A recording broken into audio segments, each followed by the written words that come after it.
Okay. All right, everyone, ready to get started? Welcome back to Navigating History using tech to trace your roots. Before we get started, just wanted to ask, following up from last week, is there any questions regarding newspapers that anyone thought about over the week? Okay, so we're just, I would oh, just, hi, please, I hi, would Ellen. just like to make a comment Sure. that you're showing us how to search for the newspapers was helpful even with Google. I had things I couldn't find before, and that really helped. Thank you. Amazing. Yes, I'm so glad. So glad to hear that because yes, it's amazing those techniques, how many different types of sites and databases those work on. So it's just in general, it's very helpful. All right. So if there's no newspaper questions for now, Just compliment. um, all right. Um, And just remember to mute yourselves as we go along. Okay, so last week we learned obviously about the strategies for searching newspapers, and we looked at Detroit Jewish News, newspapers.com. It works on Google and other databases and sites. And today we're going to take some of those skills and apply them to working on archival databases. So we're going to cover kind of just your whole journey if you were working with an archival repository, basically how to find the right archives, how to read and find helpful information in the finding aid, which if you don't know what a finding aid is, you will shortly, and then tips for searching within an archival database. And we want to say also that today's class, as much of genealogy is, it's about the hunt. With everything with this sort of searching and researching, it can be a lot of guesswork and false information, wrong directions. And just like newspapers with archives, there are tips and tricks for making it easier and a little bit less frustrating. So we're going to use examples to demonstrate both the process of finding archival collections that will be useful to you, how to glean information from the finding aids once you get there, and sometimes some of the speed bumps you're going to find along the way. Archives around the world use different systems, they use different databases, they use different websites. So, how you maybe navigate those will look a little bit different, but the basics of the information you are looking for will be similar across the board when it comes to any archival repository. And so, that is what we're going to work on combing through today. So let's get started. Dive into the reasons you might find archives helpful in your genealogy or historical research. And you're going to be seeing this, I think, in some of the examples. Be careful about the word archive. Archive is sort of like Kleenex. It's just ubiquitous for anything from the past, and it doesn't actually mean what we mean in terms of an archive, a primary source material, document, photograph, that sort of thing. So when we talk about archives, that's what we're talking about, a primary source historical material. But that is not always the case that you're going to find across the internet. So just be aware of that. So what does archive refer to? It is a permanently valuable record, such as letters, reports, accounts, minutes, books, photographs of people, businesses, governments. And these records are kept because they have continuing value to the creating agency and to other potential users. They are documentary evidence of past events. They are the facts that we use to interpret and understand history. An archival repository is an organization dedicated to preserving the documentary heritage of a particular group. So, a city, province, state, business, university, a community like ours. Some examples are the National Archives, the U.S. National Archives, the Bentley Historical Library at University of Michigan. Coca-Cola has an archive, and in our case, the Leonard and Leo M. Franklin Archives of Temple Beth El and Leonard and Simon's Jewish Community Archives. So, how can we this help you doing your genealogy? So, think about the lifespan of your ancestors that you're researching from their childhood, where maybe they went to a religious school or a camp, and maybe those places retain their applications or have photographs. Maybe as a teen they were in a youth group that also maybe has records. Maybe when they were going through religious school, they were going all the way through high school, and maybe they went to services, helped maybe write a service. Maybe they have a confirmation, graduation photographs. Maybe they're in a service booklet or graduation booklet. And some of these also list their home address, as we talked about, will be very useful. In college, again, student records, yearbooks, all these things are really valuable to help piece together your ancestors. And oftentimes, these are the materials that are found in an archive. So you've done, as we've talked about from week one, you should have already been working on what you already know about your ancestors and then use the newspapers to help fill in some of those gaps. So you have a pretty good idea of the places that your ancestors might be found. And now we have to see where those records might be kept. So, how to find an archive that might actually help you. So, we know that there's hundreds, thousands of archives around the world, and they can't all possibly have what you need for your specific ancestors. So, you have to know what you're looking for. Like Robbie said, we already have written down, let's say you're focusing on your one grandmother, and while you were researching in newspapers, you saw all these articles from when she was really involved in NCJW of Michigan, National Council for Jewish Women. You know, she was active, really active in the 40s. Like that's when she keeps popping up in these articles. And so you're looking, maybe National Council for Jewish Women has their own archive or somewhere has collections from this time. Maybe you can find a booklet where she was the chairman of the luncheon. Who knows? So the first thing to start thinking is where might these archives exist? Archives tend to stay near where the records were created. For NCJW, that's a national organization. So it could have huge collections, these larger national organizations, all in some place in DC or New York. But NCJW also has a Michigan chapter, a Detroit chapter, so they could have local holdings. So you can look for both and see where your ancestor might fit. I'd say the more local, the better, the higher chances of finding something with their name on it. But they might only have national holdings. So you have to think of what location these holdings might be. So we're going to do a search. I'm going to share screen now, and we're going to share Google Chrome. And so here we have, hold on, I'm going to adjust this a little bit so I can see what's going on. Okay, so we're just gonna use our Google skills, our researching skills, and we're gonna say we're looking for National Council of Jewish Women archives. So we want to add the archives so we know we're not just looking for their website today.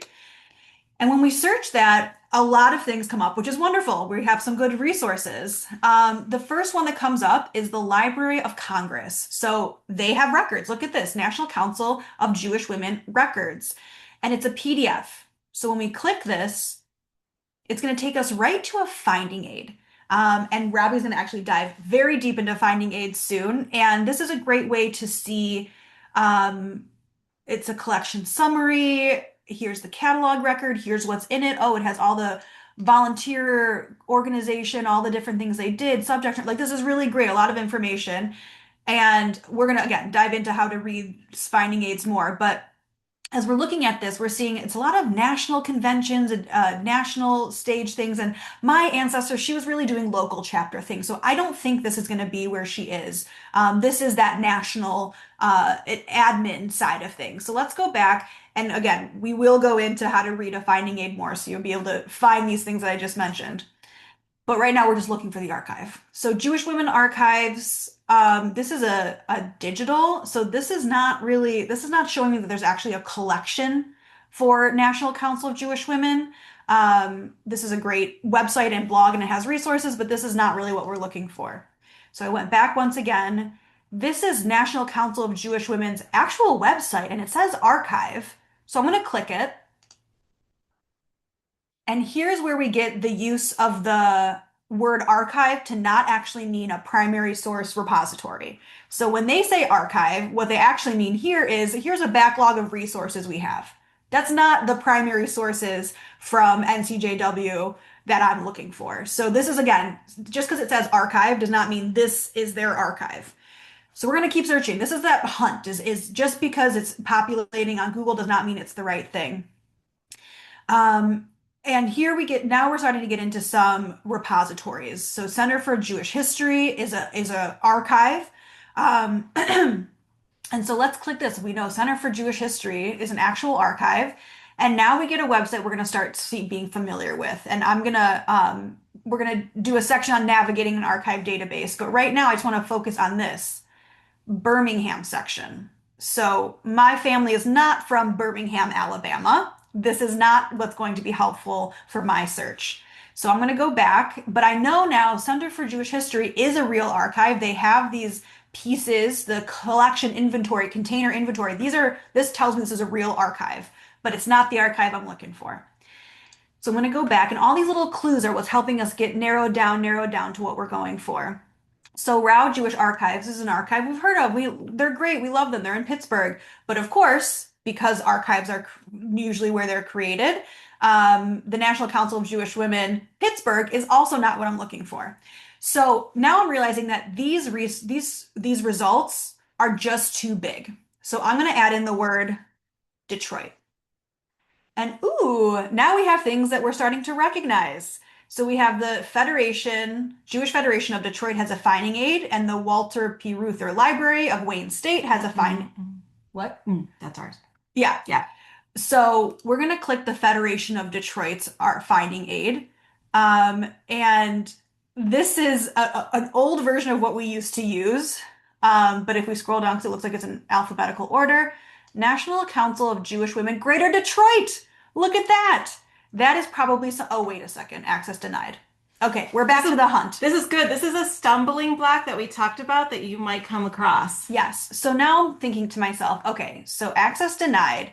So it brought me to the Reuther Library. Maybe the collection no longer is held at the Reuther Library. It's a Federation collection, National Council. So maybe I know that they have the collection. Federation clearly has a Council for Jewish Women, Greater Detroit record. How am I going to put those two things together to get to where I want to go?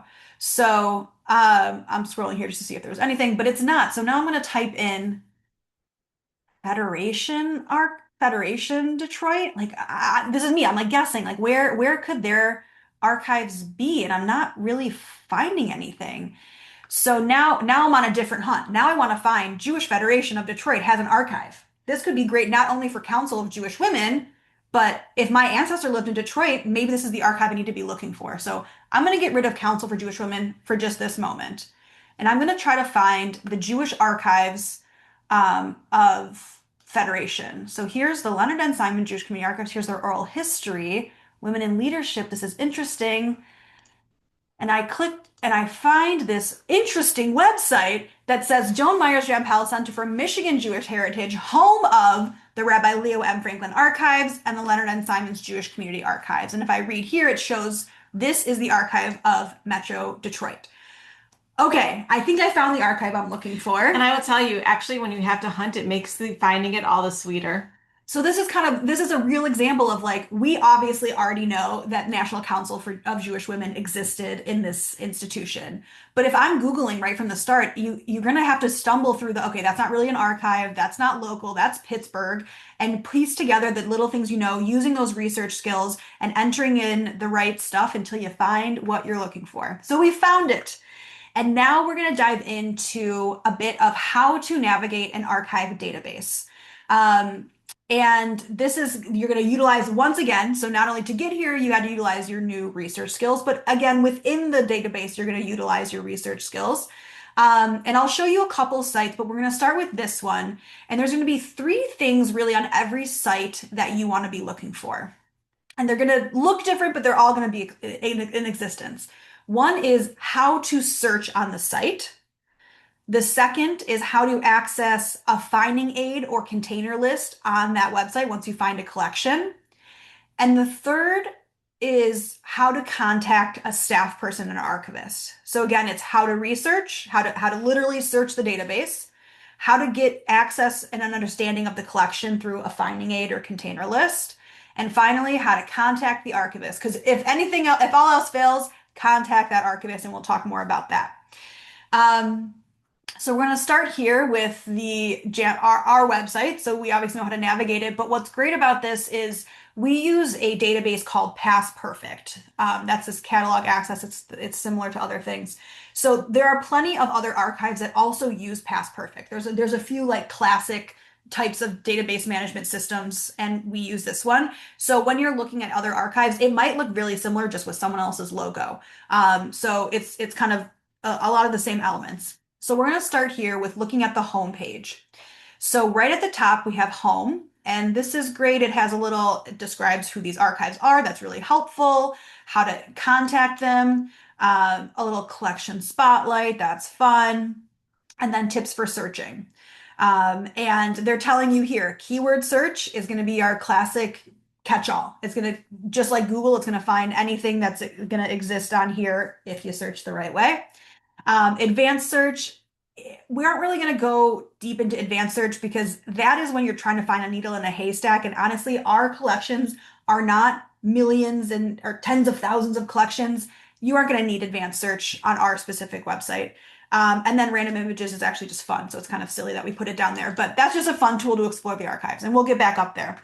And then, of course, contact. So um, always find the contact and write it down for an archive if you think that archive is going to be helpful at all. And again, we'll talk more about what to tell the archivist when you reach out to them. So if we go back up, so we have home, keyword search, and like I said, this is your greatest net that you're going to be swinging when you're researching. We're not going to do a search right now. I'm just going to go over the top of these real quick. Advanced search, like we said, is really specific. It's probably not what you want. It'll eliminate maybe too much. Random images is something funny that Past Perfect does, where it just literally generates a random like 30 images, and you can say more images. If you're looking for someone specific, this is not what you want to do. If you're just trying to get a feel for what's in this archive, it's a fun little thing to click. Again, it's not actually a research tool, but more of a getting to know an archive tool. And then, so this archives, library, objects, photos. These are basically the four categories that Past Perfect has. So archives is focusing on the collections, the archival collections, the manuscript collections.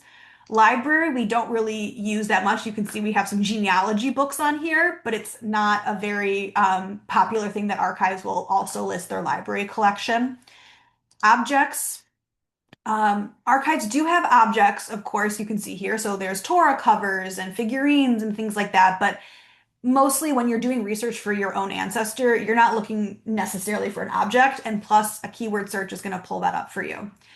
And then there's photos. So if you're only looking for a photo, you say, I know that I know that there is a photo from when my grandfather was at Camp Tamarack or Fresh Air Society. You could look specifically in here.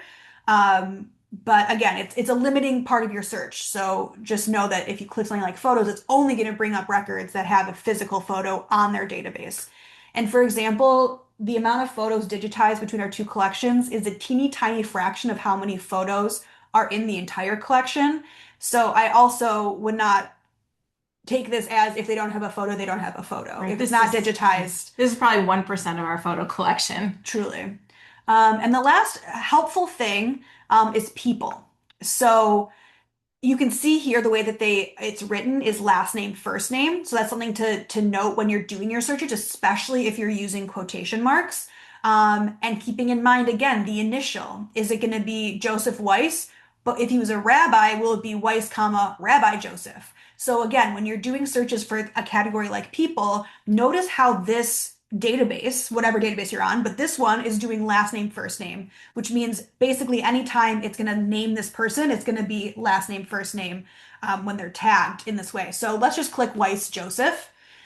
And what this does, it's called the person record. And sometimes there's like more admin information if Joseph Weiss was a very prominent person. But what this did is it pulled up every piece in this archive where Joseph Weiss is tagged. So you see now there's 4 places to look for Joseph Weiss. And that's why using people can be helpful if you know they exist. For example, Leonard Simons is the name of this archive. So if you just search Leonard Simons, almost every collection that's the Federation is going to come up because it's going to say in the Leonard Simons collection. So instead, you could look, again, it's one of those like if someone has a common name, Simons Leonard, Oh, so it's coming up with anyone who's Leonard or Simon. So we Yep. need quotation marks. And here he is. Okay, so I wouldn't have put in the N, but it still pulled it up because it was after my quotations.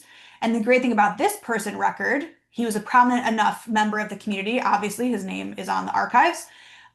We have a picture, we have all this bio information, and then everything he was ever tagged in. So this is also good genealogy. And if you're just researching a famous person or someone you're interested in, this is another just piece of utilizing the digital database of an archive. Um, but in most cases, we are going to be looking at something like a keyword search. And you can see on our keyword search, you can choose to ignore certain pieces. So let's say I don't really care if an object comes up about my ancestor. I don't need to search through all those different things. I'm only interested if there's an archive or a photo, if there's a collection or a photo. So you can choose to include or not include whatever you want to. Um, and in this case, let's say I was looking for my grandmother who was in NCJW. So I'm going to search by her name. So we're going to bring back Rose Gottlieb and nothing. But I know she was involved, right? Like I know for certain we just saw the newspaper clipping that she held a luncheon, so she's got to be part of it. So I'm going to see if maybe just generally the National Council of Jewish Women has its own collection. So what happens on these databases, one, I didn't use quotation. So now every time the word woman or Jewish is going to pop up, that's not really helpful in a catalog like this. But the other thing to note about databases is that they are going to populate alphabetical. So it doesn't have the most interesting option. It doesn't have the latest date or the earliest date, especially because these will span lots of dates. But it just will be in alphabetical order. So um, these are all different. This is a photograph that's mentioning National Council for Jewish Women, Ackerman family file. My family isn't the Ackermans. That's not really what I'm looking for.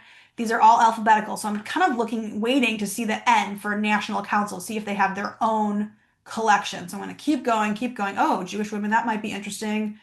Keep going. Oh, okay, finally, National Council for Jewish Women collection. So here's a souvenir cookbook. That's not what I'm looking for. I want this one that has National Council for Jewish Women Detroit section records. Remember, that's what we had seen on that first site when we were looking. It was that finding aid that popped up. So this is what we're really looking for. And I'll say, and Robbie's going to go further into this when it comes to looking at the finding aid. Just because Rose Gottlieb didn't come up as a tagged person does not mean she doesn't exist in this collection.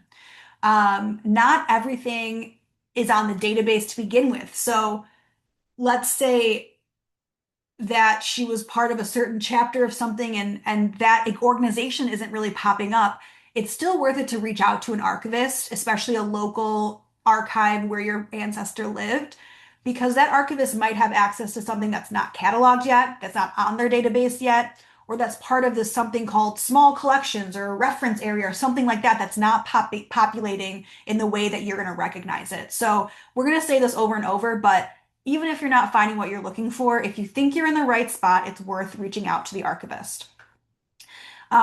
And so I'm going to show just something else that's interesting that happens with archives. So when we um, sometimes there are things that are digitized. So, for example, the Ackerman family file, just as a thing, it tells you what's in it, just like a library catalog. When you search a library catalog, you can see the book, but you can't see every page of the book, right? It's not a digitized book, it's just the catalog that it exists. So in this case, archives databases are typically telling you this file exists, but it's not a digital version. You can't click anywhere and open that clipping up, right? So, Unless you can find it on a newspaper, which you can now do. right. Um, Same with here. So again, it's this amazing content and we have all these different search terms and these people that we're looking for. But sometimes you get lucky and there is a collection that's completely digitized. And I want to talk about just, I'm going to go on a small rant about digitization. It is a lot of labor, time, and Money. money and upkeep to digitize collections. So when you're doing online research, especially if you're researching someone who's in a, not your state even, not you'd have to travel to that archive to see it, and you just think to yourself, oh, wouldn't it be great if all of this was just digitized so I could see it? It would be great. Don't ever say that to an archivist, though. Yeah, but it is a lot of time, money, labor, and upkeep because I'm going to use just one example. If you digitize something in when were floppy disks a thing, the 80s?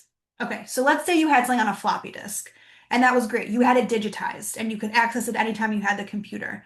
But then the floppy disk went out of, became obsolete and you had transferred it to a CD. You took it, and you migrated it to a CD. Okay, that's great. But now CDs are kind of out. No computers have CD players anymore. So now you put it on a USB. Okay, that's great. But now everything's on the cloud. So if you can imagine an archive with millions of documents and photographs trying to digitize something and then migrate it to the next piece of tech, 10 years later, it's an incredible amount of labor and time and money and upkeep to be able to do that. So right now we're saying, yeah, but everything's on the cloud. It's on a server. It's so easy. It is easy in these few years. It wasn't easy 20 years ago. Who knows what it will be 20 years from now? And so to invest in a completely digitized collection, isn't as easy as it sounds. It's not just scanning a piece of paper either. Every piece of paper you scan has all that information behind it. So here's an example of a digitized collection. And this was funded Not by us. The family funded the it. family said, I'm donating this material. I want it digitized and I'm going to fund it. And that's amazing. But I just want to show you an example of how intense it is to have something digitized. So here's the David Hermelin papers. And again, Robbie's going to go into finding aid sleuthing soon. It's a huge collection. All these series tell you there's multiple boxes within each series. And if we scroll down, we're going to find here are the different series, okay? That's, What? oh, yeah. So to digitize something, if everything's broken down and organized the same way online as it is physically, if you can imagine he has 40 boxes in his collection and they're all broken up into series, and we're looking at series 4. Okay, so here's series 4, and series 4 has 1, 2, 3 boxes of material. Okay, so let's click box 15. And each box now has its own information of who's in it and what each folder and who's in each folder, who's tagged. And again, it's not just scanning a piece of paper. Someone had to scan the piece of paper, tell the database where it is, who's in it, what it's called, and then upload it. Can you see that? Okay. So this is a digitized folder. And if you think about all the folders in this 40 box collection, and every single piece of paper had to be digitized, named in its folder, connected back to its box, connected back to its series, connected back to its collection. It's a lot of work. So this is just like an illustration of why it's not so simple to say digitizing. So you might find an archive that has some digital collections, and that's amazing. You might even find that the collection you're looking at is digitized, which is also amazing, but I wouldn't expect it. And that this is just an illustration of how intense it is to digitize something. And I can tell you that this collection, which is actually 20 some boxes, from the start, from when we sent it to get digitized till it was fully up on the website, was almost a year. And that was outsourced. It was outsourced, yeah. So, and a lot of money. Yes. And so that's all this to say is like, if you find something that's digitized online, you get to actually see the piece of paper. Shout out to that archive. That's absolutely amazing. And it's a really great resource. But just know that it might take reaching out to the archivist once you find the collection and saying, I'm looking at this box and folder, and they might be able to scan just that folder for you. And again, they might charge for it because it's time and labor. And if they don't, then it's an even bigger thank you and reference piece that they're sharing with you. So just to give a little background on how intense it is to share things digitally, whether it's already on their website or once you reach out to an archivist. Also, here's a fun fact. It's no longer a primary source document if you take a physical piece of paper, digitize it, the digitized is no longer considered primary source because it has been altered. So that's also another reason we would always keep the physical. So I want to show you one other example. So remember, we're going back to our original search, and let's say we look back at this Center for Jewish History, and I'm just showing you another example of an archive repository that's different from our database. So you can see, recognize those three things again: how to search, how to find a finding aid, and how to contact the person. Actually, I realized I never showed you how to find a finding aid on ours. So we're going Oh back to yeah. ours for a moment. And we're gonna search. Let's say you're part of the Sloman family, and that's who you're researching. And we're just gonna type in Sloman. Um, and so we find the Sloman family collection, and this is amazing. I'm a Sloman. There's a whole family collection. This is so cool. And it gives you a few pieces of information, something that when you're researching or reaching out to an archivist that you want to make sure to give them is the collection name. This is something you're going to want to jot down, and the object ID if they have it. It's also called, it might be called an accession number too. Yes, So depending on the archive. but it's going to be a bunch of numbers and then a period and a bunch of other numbers, and that's a piece that's going to help the archivist get back to what you're looking for. But the collection name should also get you there. But anyway, so let's say you're looking at this. Oh my goodness, my family. This is when my family was alive. Uh, some of these names look familiar. I think that's my ancestor. This is the collection I want. So these are the pieces that um, when you on a database have found the right thing, it gives you this admin and bio, scope and content. Again, Robbie's going to go a little bit more into this. Now you have the people tagged. And again, if you saw, oh, Adolf Sloman, that's my great great grandfather, you could click him and there might be more information on him. Um, but what I want to show you is, oh, you're going to show this more. Is this is basically what's called a finding aid. Okay, and this is embedded finding aid. And it's basically the information that tells you what's in the collection. That's what a finding aid is.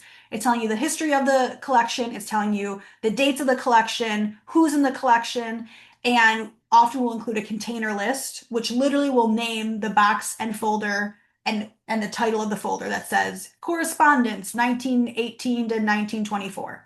And so if you're looking at an organization, that can help you understand if the dates that your ancestor was involved in the organization are even included in that collection.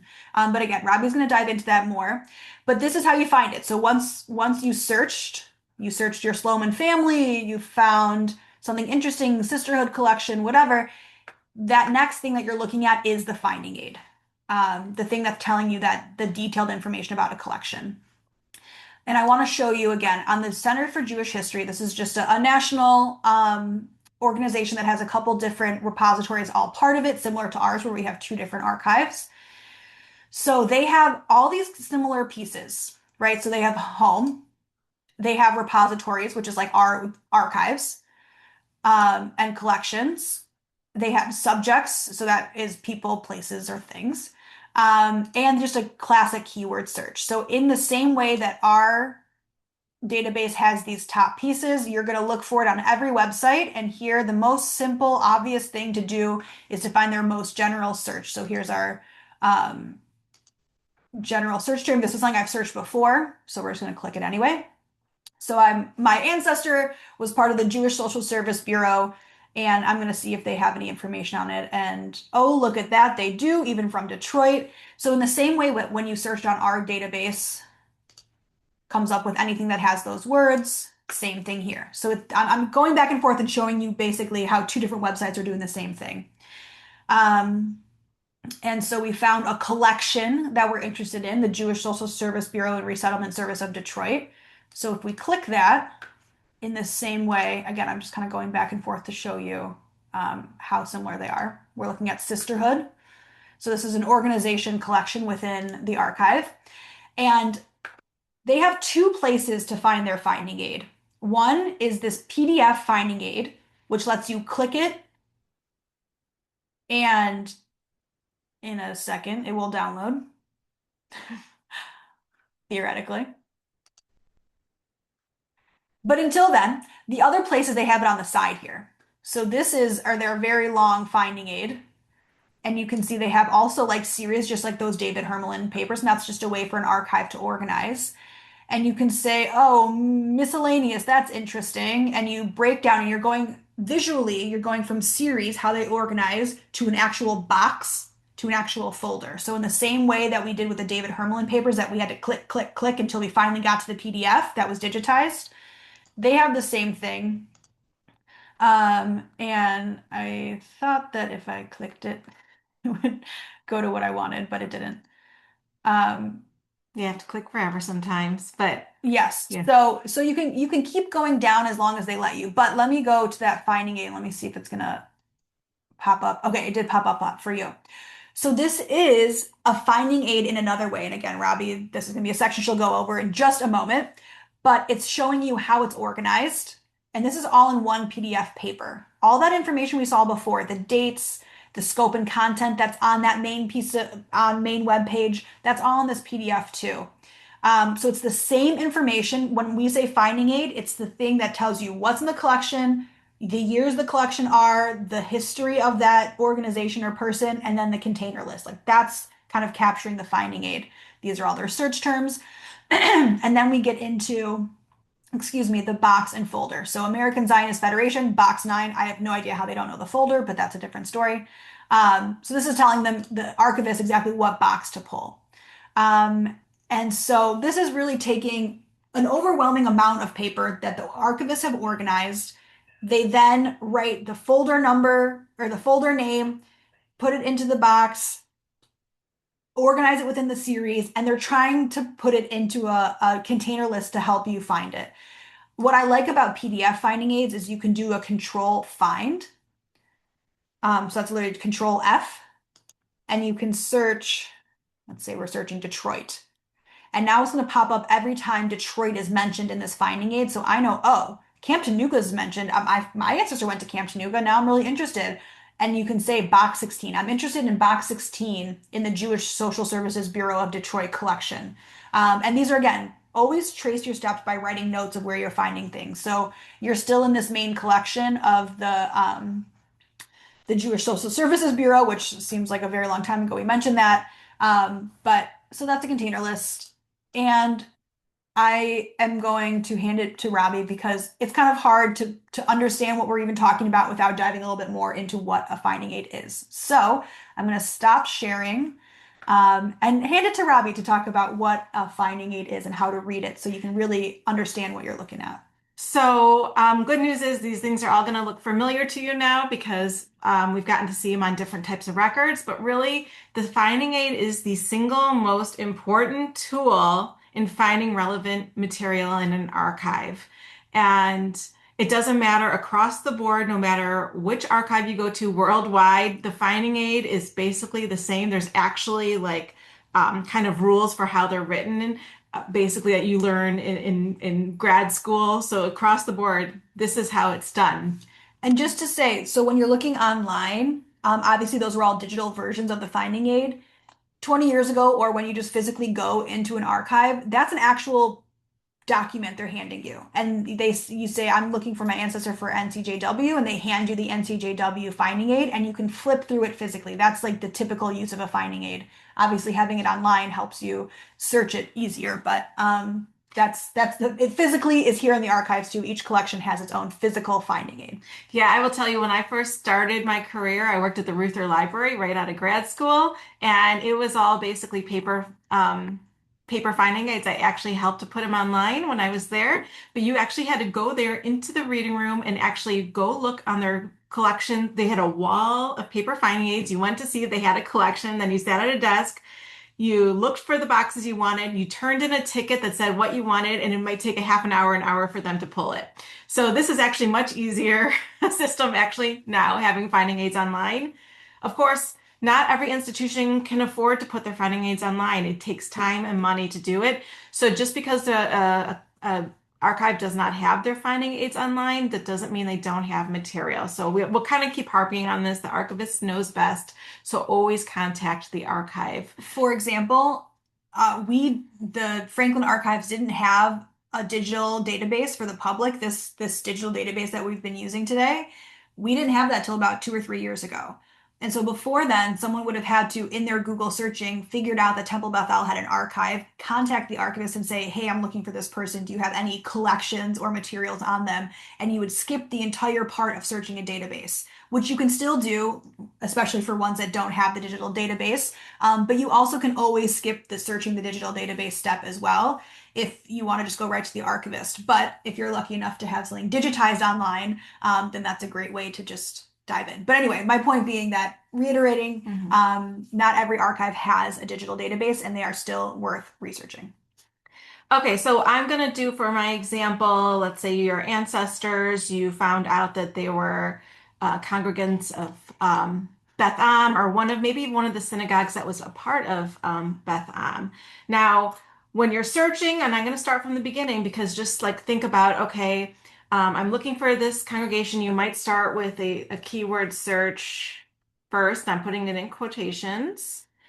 You're going to get 140 of the results. The reason is that we have a number of photos from this collection digitized and great to look at, but that might not be what you're looking for. But also just kind of keep an eye out for things that might also clue you in on what is in the collection. You'll see a lot of Beth Abraham, Beth Abraham, Beth Abraham. That's because you're like seeing where's Beth Am? Beth Abraham became a part of Beth Am. That's why it's in the collection. So sometimes you're looking for something you find it in another collection that you would never have even imagined. We have a collection called Small Collections, which is basically a conglomeration of about, I think, 50 boxes of just like 1 and 2 folder collections, and they're just all combined into one. So don't always get turned off by the name of the collection or a title of something because it doesn't necessarily reflect what the collection is. But remember, we're looking for the archival collection. So you can either go to the archives catalog button up here, or you can just unclick and search. And now we're going to get only 2 results, much better. And this is the collection. Now, when every database is different, like we keep saying, every database is different.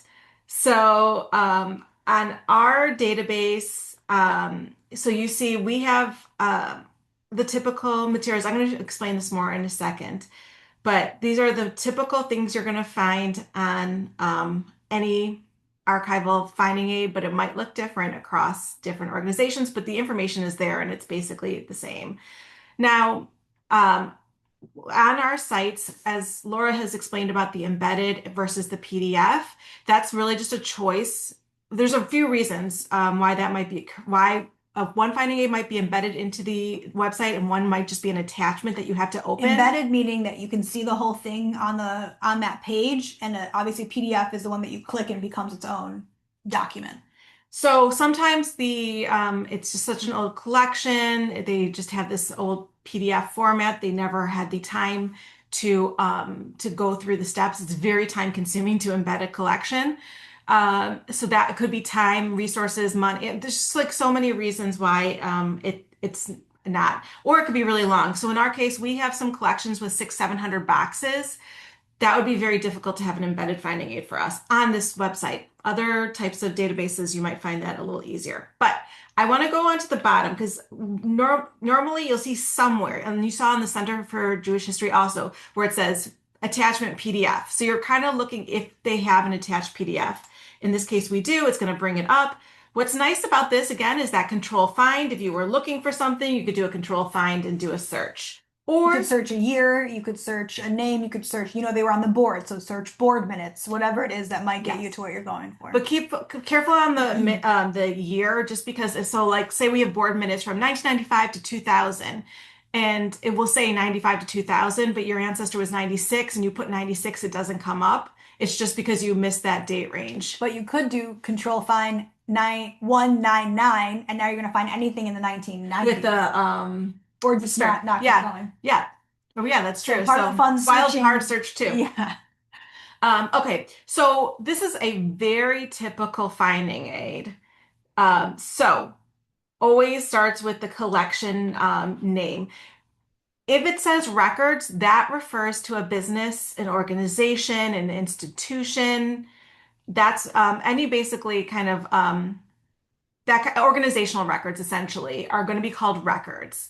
If this says papers, papers refers to a person's collection. So if we had a collection, maybe the rabbi here, maybe he had a collection, it would say his name and papers because it is his personal papers. So just be aware of that when you're looking for your own family. Are you looking at an organization records? Are you looking at a personal family collection? So like for Sloman family papers, those are papers. Those are considered personal family papers. It's not organizational. So just pay attention to that. It usually will have the inclusive dates, which is really important. So you can even see if it even covers the years that your ancestor might have been there. And it also has size. Linear feet probably won't mean much to you. This one doesn't have it. A lot of times we'll also put the box numbers like 15 boxes or whatever. Linear feet refers to how it fits on a shelf, essentially. A linear foot it's 12 inches, and it's just how many boxes we can fit on a shelf. So rather than square footage of collections, it's by how long of a shelf space it takes up. So to imagine a linear foot is kind of like a banker box, like that classic white mover box or banker box that you take your stuff in. That's about 1 linear foot. And so if this is 10 linear feet, it's about 10 banker boxes. You can always kind of picture it that way. That might not be how they're organized, but you can imagine how large a collection is. So if it says 0.5 linear feet, you know, oh, that's not so much of a collection. Maybe my stuff is there, but that gives you an idea of how comprehensive the collection is to begin with. You're gonna just kind of want to take a look. Collection is unrestricted. That's great. There's no restriction. Sometimes, occasionally, there was a restriction on a collection that might say this can't be viewed until 2045 or something like that. That's rare, but it does happen. It's usually only happens. I think it happens more with businesses, organizations than personal papers. Any copyright information, copyright will come into play. And oh, look, photographs. That's great. Maybe they're in a photograph. Also, who processed it? So processing means, yeah, so this is the collection I did when I was an intern with Robbie, but processing means taking it from the 12 random, boxes where someone went like this across a desk and stuff it into a box, not organized, no idea what's part of what collection. So archivists take that box full of unorganized papers and photographs, puts them into an organized way, and that's called processing, taking it from what's donated to what is organized, named, and put on the shelf. Okay, so like every finding aid, we're going to have a history section. If it's an organization, it's going to be a history of that organization. If it's a person, it's a biographical history. And can be really useful to you because it's going to give you some information that you then don't actually have to look up. It's going to give you a good background of the organization or the person. And it usually is fairly accurate because the archivists really try to use the collection and use the resources to make it accurate. I promise you, it is 100% more accurate than you're going to find if you Google it and get something off AI. So this was, if it says something different on AI versus this is right. Okay, so it's going to give you a history, and it's really important, especially a collection like this, that Beth Am is made up of a lot of congregations. So it has background on every congregation that was involved in it. The next really important section you're going to want to look at is called the scope and content. It's basically a note of how it's arranged, what types of documents, what this covers, and that kind of tells you what it doesn't cover also. So you're going to look and say, okay, well, my ancestor was really involved in Beth Moses before it went into Beth Am. You can see that there's actually a series that's completely Beth Moses. For those who don't know, because this is a confusing collection, Beth Am, AHM, is actually 3 different congregations. Beth Abraham, Beth Hillel, and Beth Moses were 3 different synagogues that merged into then Beth Abraham Hillel, and then Beth Moses merged into that, and it's basically an acronym. Beth Am is actually Abraham Hillel Moses. So that's why it's naming different congregations. You don't usually see more than one congregation in a collection, but because they did all eventually become one, it's in one congregation. There's all these markers. So this is a very confusing history. But that actually is good because it just kind of shows you the extent that these notes are important because it's going to explain all of this to you. You are probably, if you're looking for your ancestors in an archive, you will likely be looking in organizational records. And then it's going to tell you how it's arranged. So like alphabetical, is it chronological? That's going to help you when you get to this next part, the box folder listing, because if you know how it's arranged, then you can easily skip the parts that you don't need.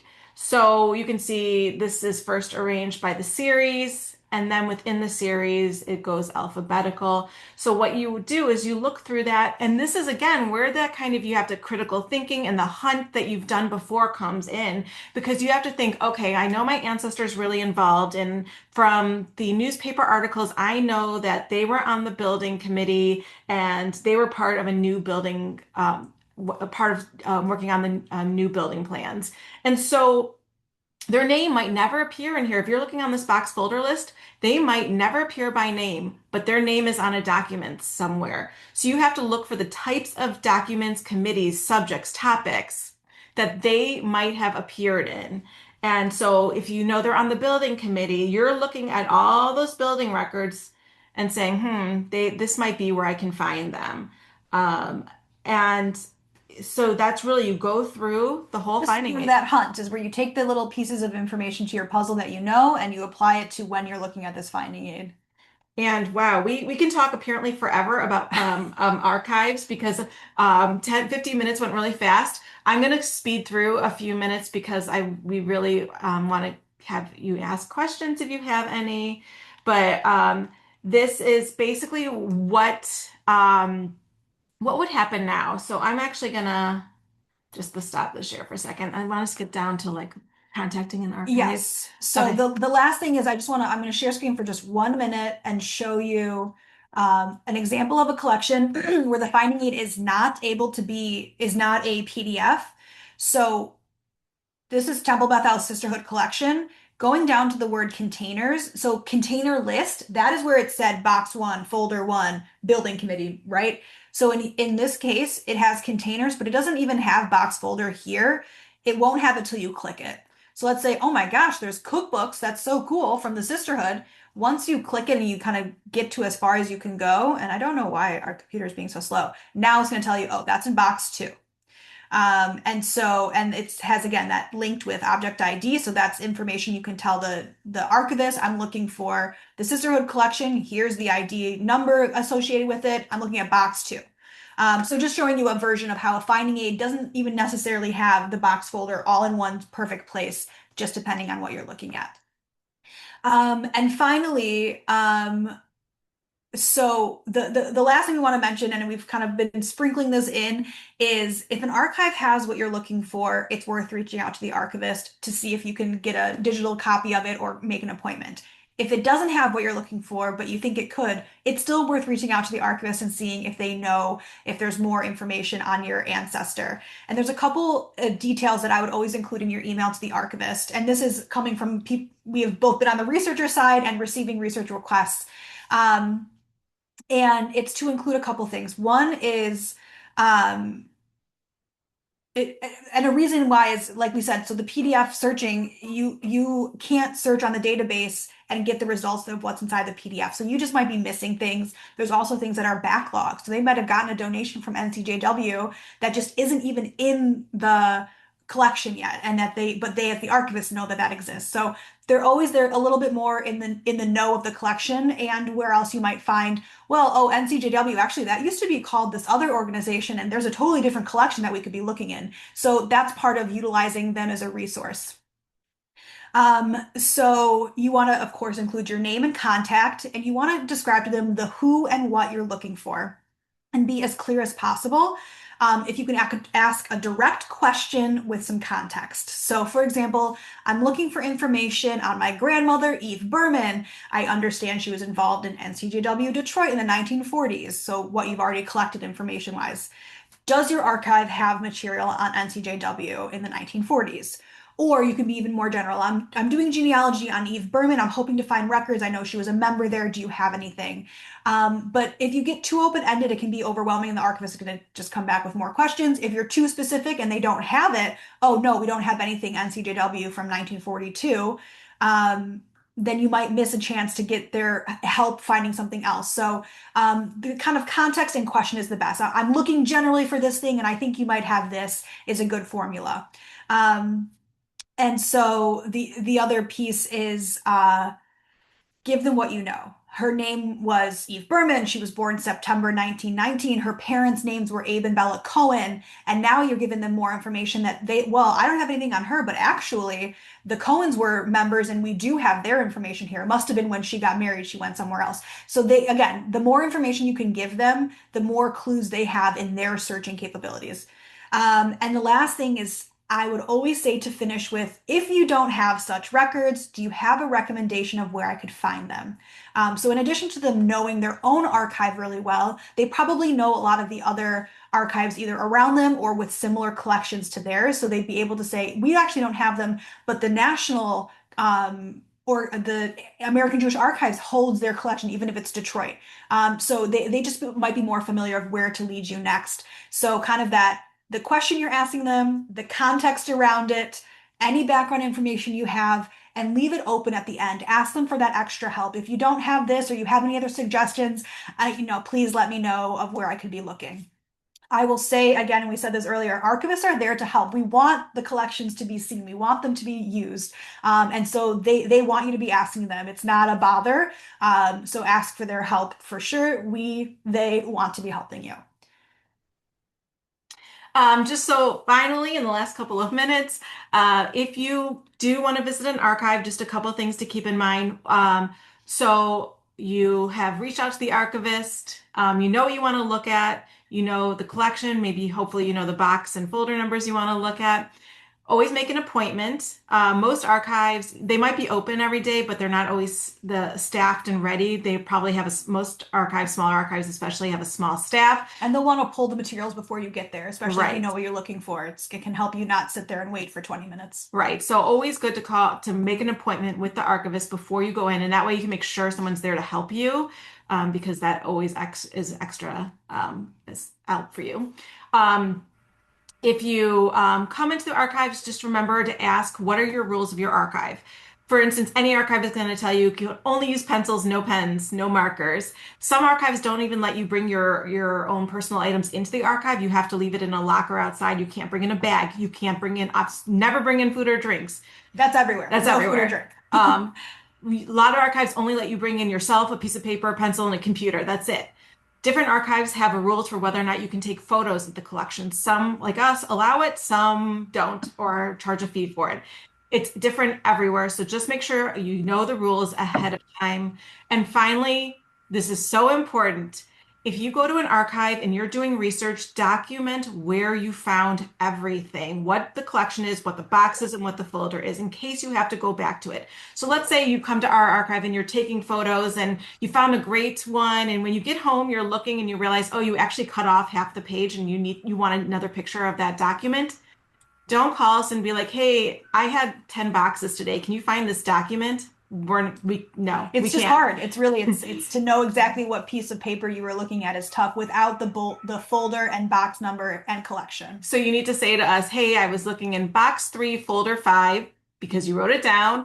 I had this document I accidentally cut off. Can I just get another scan of this document? So always, always document where you got the materials. The easiest way to do that, honestly, is to either include in your picture the side of the folder will have the folder collection, title, box, and folder number on it. So when you're taking a picture, go out a little bit and get that whole piece of information in it. Then you have the collection name, box, and folder right there in the picture. If that isn't accessible, or that's not really where you are when you're taking the picture, get a little scrap piece of paper that says Sloman Family Collection, Box 1, Folder 2. Put it at the bottom of your piece of paper so when you take the picture, it tells you exactly what you're looking at. And if you're going to multiple archives, add Temple Bethel or Jewish Federation, Simon's collections.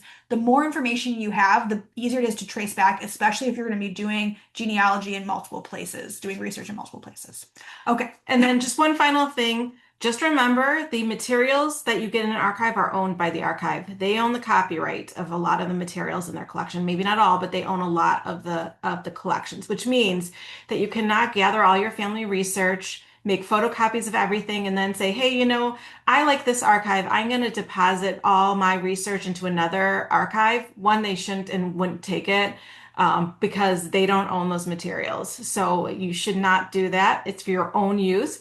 Also, I I don't think most archives, I don't think would have a problem. I know we don't ever like, hey, I found a picture of my great grandfather and shared it. I found it at the Jampel Center. But if you just like, hey, I'm going to publish a book about my family, again, you have to think about copyright. You have to go back to the archive if you want to reproduce publication Basically, if essentially. you're keeping it in a folder in your own drawer at home, you don't have to worry about this copyright stuff. If you're sharing it, whether it's on social media or published in a paper, you're going to want to make sure you check in with the archive and see what their rules are on publishing and copyright and credit line. Because most will just say, as long as you credit exactly where you got it, it's fine.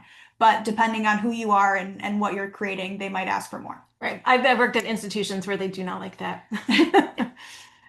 Okay, I know we went through a lot, and then we were right up on time, but does anyone have any questions? Okay, well, I This guess the is good a thing is you know where we are if you do have any questions about archives. It is another one of those, it's just practice. And the more you get used to navigating an archive database, you'll get used to navigating all archive databases. It's another thing to get more familiar with. And it really just don't ignore archives in your genealogy research. I think a lot of people just don't think about them. They probably just think dusty old boxes Well, of because they're not meeting digitized, minutes, you can't see right? them from your home, but they're So, worth a trip. but when we help people with genealogy, we actually, tend to find some really amazing things. So keep us in mind or keep any archive in mind. Next week, for our last session, we'll really get into the genealogy databases like Ancestry, Family Search, Jewish Gen sites. We're giving you some tricks for finding more information on those sites, kind of looking at things you might not realize are available on those sites with the right search techniques. So thanks, everyone, Thanks all. and we'll see you next week.